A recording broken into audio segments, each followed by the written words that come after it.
Hey everybody, welcome back to the final part of this video of the inking, and hopefully the audio is okay. The last one sounded a little weird, but these narrations I just cannot get right. So process real quick. What I'm doing here is I have a few actions that I've made in Manga Studio. We're actually in Manga Studio, which I'll talk about after I tell you what I'm doing here. What this is an action that I made. That what it is I can make a layer over top, and you can see me drawing in red so I can see it. But what I'm going to do is I'm going to eventually turn those color to or turn the red to white, so you can't see it. And what it's doing is it breaks up. Hi, Jessup. You probably hear the cat in the background, but it breaks up like you see right there. It breaks up the line art and it adds like a thicker dot around all the line arts where I use that. So what that can do is it just gives it a little bit more of an organic feel, as well as hopefully a little personal touch to it. So anyway, and then the next steps we're going to be doing here is just line weights. Which is it's a pretty much open line style, and I'm not sure just yet exactly what art wise I'm doing with the project. Meaning I don't know how heavy the rendering is going to be, how heavy any of that stuff's going to be. The rendering, especially, once we get into the rendering, you'll be able to see what kind I'm doing. And I'm not sure on it yet because I don't know if it's going to be colored. Or if it's just black and white, if it's gray tone, if it's, I'd actually really be interested in getting into like screen tones, like in manga. I've been on a huge manga kick over the last couple years now, and I say it as much as I can. There's something very fresh about it, and yeah, I dig it. So we're in Manga Studio. Why? Why are we back in here? I've just been promoting Photoshop left and right.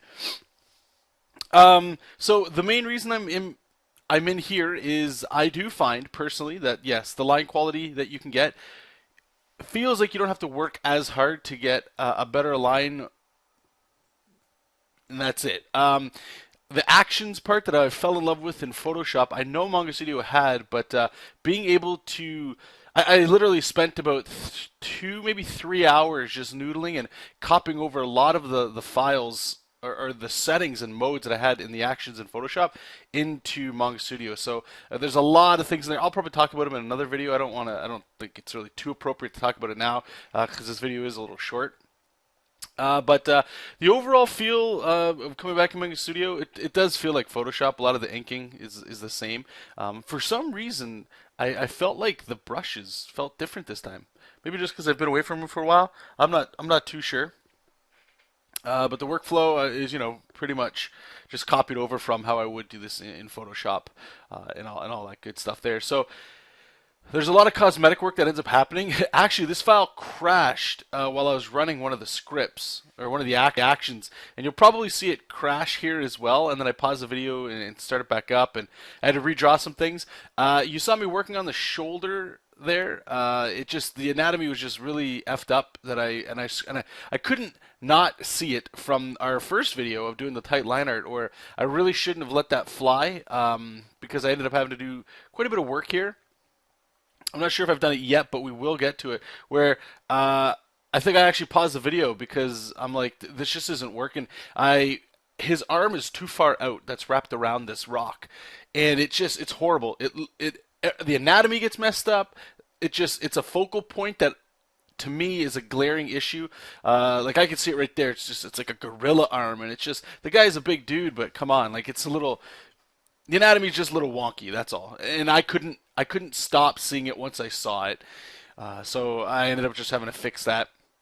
And here he's got like this. It's not leather, but it's like that texture of just sort of like a part that wraps around the top of him. It might look actually something a little bit more in like a an S&M sort of thing or a sci-fi perhaps. And I'm not sure if it necessarily fits in here. The reason I chose to do that was just to break up the design a bit. So one side of his arm looks like that, while the other one has a little bit more of the gauntlet and the bracer sort of look. But I just wanted to break up again, like I said before, the design just to hopefully give it like a unique flair to it, that there's something there that's different than you might normally see on a character. And we'll see where it goes. I don't even know what the point of this drawing is, to be absolutely honest with you. I'm playing around with some styles, still figuring the character's Gildas here. He's pretty much good to go. I know the ins and outs now of the design on him, and it feels good. A lot of the design choices I'm liking so far, but in between script writing and stuff, this is sort of like my break. If I'm not working on the script, I'll just hop into doing this sort of stuff, just so I can feel the art side of it out. Right now, I've been doing it for a little bit here, rendering, and again, I just like doing it in a color so I can see it. That's all, because I'm going to do the same action again. And if I don't know which lines I can apply it to, it's very difficult and they tend to get lost. So here's where I would do my rendering. Normally, I would just use a pressure sensitive brush, right? And just do that feathering, some people call it, the thin to thick. But this open line style, I've been trying to get into for a while, and I came across some art.